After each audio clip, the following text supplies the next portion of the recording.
All right, guys, back with you here on Friday, the 2nd of August here. And boy, no question what you wanted in the second one, but Litecoin far and away the top choice here today. I can understand that. It's actually quite interesting. We just hit a pivot here that's really going to define how we resolve out of this. So just for quick review, swing high, swing low. My assumption is we've completed an impulse here. We're seeking... do we have the two? We have all of the ingredients for the two. We get a WXY, and last will be a bit of review here, but I won't go through all of it. We built a case here for this pivot down here. So first thing you look at and you say, oh, okay, well, we're in between the 50 and the 618. So right where you're looking for the second, we come back here to this base that we built here before we launched. So you can make sense, but since it's not right on a pivot, you had to work through some of the swing relationships to get it there. And I think we came up with 4 technical components, gave us all right within a tick or two of that pivot. So we have good potential here that we have our two. The caveat being that the length of time of the two relative to the one, that's that little bit of a yellow cautionary flag. So potentially we could have something bigger going like that right before we go up again, right? But no reason to assume that just yet, but that is in the back of your mind. That's a little abrupt given the length of time of the one. Now, to kind of dig in here and see, do we have all of the ingredients here to feel more comfortable about this low, which in turn would make you comfortable about that low? So can we make this work here? Well, let's go from, let me go to the, I should note here, I'm on a 1 hour on Bitstamp. All right, so let's just look here. So the coming down here, the 5 coming down is all very clean, all good. Here gives us our A, B, and we get our C. Here's our 2, proposed 2. The one wave is a little, you wouldn't script it this way. So you've got a couple of choices here. One of the challenges here is that you can, if you look in here, you can see there is a 5 here, right? So you look and go, okay, what's the problem? Well, we get a very slight overlap here, very slight. So this has to finish so we'd have to have an ending diagonal here, and it's not great structure here. So then you might be looking here thinking, oh, maybe I've got a bigger kick here in the 3. But then it's just not ideal, right? So it looks more like you've got an impulse, a retrace, and then another impulse. So it doesn't quite line up here. So it's a little bit of a right? So question, do you care, right? If you're a purist, right, it's not ideal, right? So it would work, so you'd get a little A, B, C to finish here. You'd have to, your problem is the 3rd, right? So you just got a straight push up. Can you get an A, B, C out of that? You can go 1, 2. It's not great. So this becomes a bit of a problem spot, right? So if this account breaks down, you're back here revisiting this. This is your problem spot. But for lack of a better answer as to what's happening here, and given how it's 2 cents overlap, it's very subtle. And it's just a wick that does it. But it's enough, right? It's enough. So if your strict Elliott rule set here, you've got to finish that as a diagonal.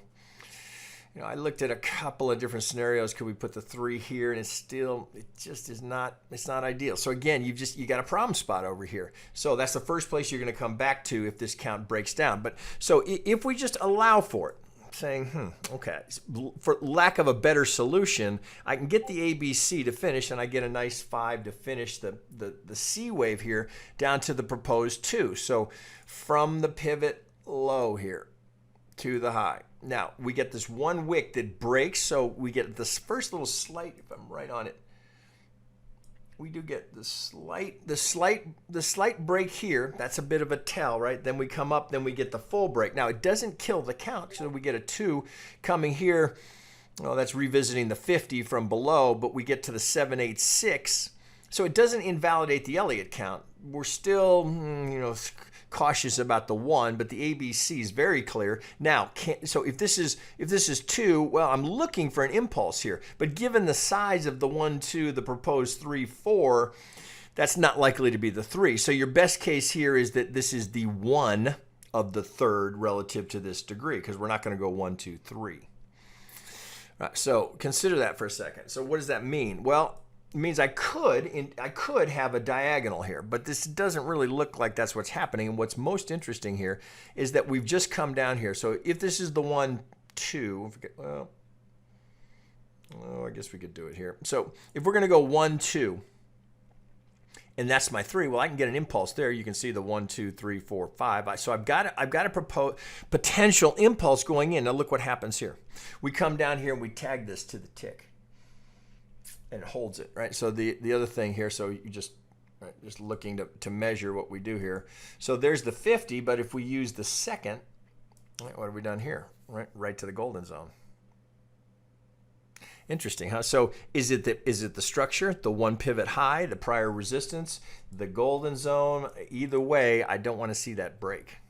I want to see this complete up here, and they're already quite deep. Now, if we come back saying, oh, it's kind of deep, well, now here we're at the 50. So you've got this target here, but you do not want that 1 to overlap. Now, if it does overlap, wouldn't kill the count, because we could have a diagonal here in the 1 wave of a leading diagonal. We could have we could have a leading diagonal as the 1 wave of the 3rd relative to this 2. Since we know this isn't likely to be the 3 unless we're going to get a monster extension, which does not seem likely given where we're sitting. So do I have the ingredients here for a 1 wave? Well, I'm going to like it all the better if the 1 pivot holds here, but we've just come down and challenged it, and we're not screaming away from it.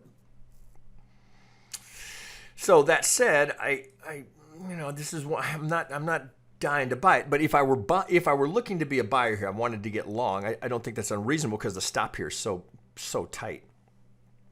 I mean, literally, you could buy this right now. Right? You buy it right here. There's your target.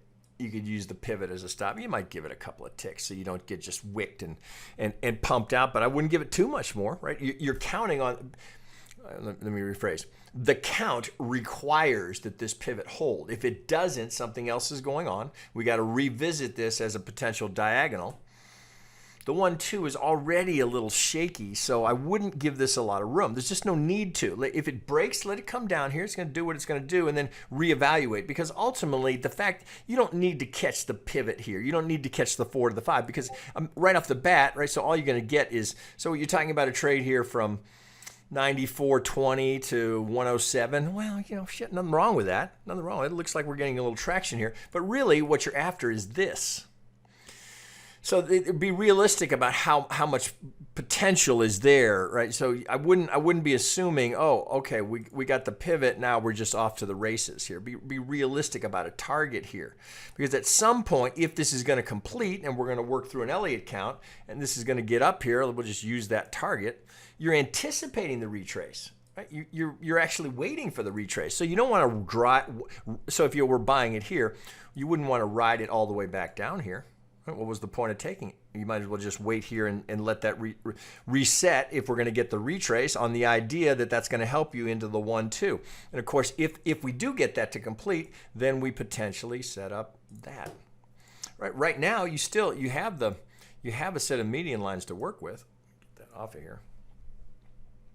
Let's reset here. So I do have this. Of course, I've got this. There's my lowest low. I have this. Right now, so now you look at that and you go, okay, well, so it's deep, but I've got a corner pocket.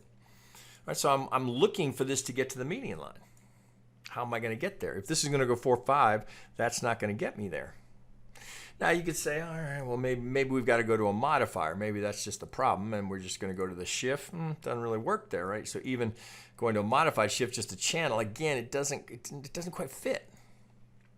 So back to original. So if this is going to get there, so there's only a couple of things that can happen here. Either we're going to get a big, let me get that off of there. We're going to get a big extension here in the 5 to get up and get there. Possible, right? We get to second target, right? So it's going to take some juice over the weekend to get that to push from, sitting down here at 94 up to 123. Anything's possible here. I wouldn't be betting on that. I wouldn't want to be dependent upon making my trade give me a 3-to-1, 4-to-1 kind of risk reward. Although here with stops so tight, you can get pretty good upside potential in terms of the R&R on the trade. But more likely, I would be anticipating that let's just zoom back a little bit. So if let's say we get up here and get it, we get the algo target. Right, it would kind of set you up a bit more for this as the way you're going to get there. That looks better to me as the third here. So either way, I'm kind of inclined to want to be waiting for the confirm for me that I get a motive wave here. I'm not worried about missing this. If it does, okay. If it does, great. All right, well, I'll wait for the 4. But right, does that seem likely? Given what's going on in Bitcoin, I mean, it's possible. But I wouldn't bet on it. So for me, I don't think that there's not enough here. Why, right? I don't want to chase that little single. I'd rather wait for this, because if I get this one, I know where I'm wrong. Because I'm counting on this. I keep saying that. I'm depending on the count here holding. So I know if this breaks, now this count is falling apart. Not to mention, remember, this would be if the corner pocket falls apart here. So if I don't make the median line, it sets up a move equal to or greater than the move that preceded it that failed to get there. Now I'm thinking, oh shit, maybe I've got some sort of a corrective structure here. Maybe this is an A, B, C, and the whole thing needs to reset. Maybe, right? So is that potentially now another X wave? Well, it wouldn't be high enough. So you've got some mixed signals here. For me, I think it's worth waiting here and letting this confirm. Look for the retrace, right? At some point, you're likely, right? It's always just probability. You're likely to get a retrace, and then I'd be going after the 2 here, right? So I can get a big 3 target. It just makes more sense to me here.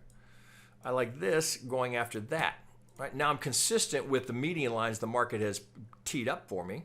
I've held this corner, so I know I'm still in play for the 80% probability of getting to that median line, and then the count starts to make more sense to me. Now I'm thinking, oh, 1, 2, okay, 3, 4, 5. Where am I now? Does this all start to come together? Do I have the potential? Oh shit, maybe we're gonna go up here, get the 4, 5. Now we're really looking good. So this would be, well, that would be a big 3, right? We're going through third target. That's your 1, 6, 1, 8. So that would be a hell of a rip. So we think about where that could be going. And so if we use this, I'm going to use the algo target even though I don't have it. Well, there's the 1, 6, 1, 8. So you start to put the whole thing together and say, okay, now I got a target. Doesn't mean, just because you drew up a bunch of lines, doesn't mean it's going to get there. But I can understand not only the Elliott count of how we'd get there, but just the geometry of the market and the retracement swing potential. So I like the way this all sets up. So what I'll do in a situation like this, I'm not going to chase the 4 to the 5, right? If it happens, great. If it doesn't, no big. Maybe we got to revisit the count. But right now, I'll wait to get it to tee up just the way I like it. So I can understand it. I can see it. It makes sense to me in the context of what's preceded it. I've got very clear targets that would be tied to the relationships I'm looking for here. And oh, by the way, look where that would put us, right? Right in context of the prior highs, right? So not an unreasonable place to be anticipating, well, I'll probably run into a little resistance up there, which sets up the 4 with, right? You see how it all comes together? That's the idea, guys. Right? Now, so can I guarantee that's going to happen? Of course not, right? Nobody knows, right? But that's all you get. Otherwise, flip a coin. Heads I buy it, tails I sell it. Really, I mean, you got to use something, right? If working through that Elliott count doesn't help you, well, take the Elliott off, right? All right, I got to swing. I got a set of median lines. I'm looking for an algo to kick in here off of a swing low to swing high. Right, you can simplify, but for me, right, working through that Elliott count helps me organize, right? It's always just that. We're organizing the past to project. Nothing more than that, not guaranteed, just to project a potential roadmap for the future, based on the tendency for these patterns to repeat. Simple as that. Okay, guys, there you go. That should give you plenty to chew on. Well, it's going to be interesting to see if this pivot holds over the weekend and we start to come out of here. All right, there you go. Okay, talk to you guys.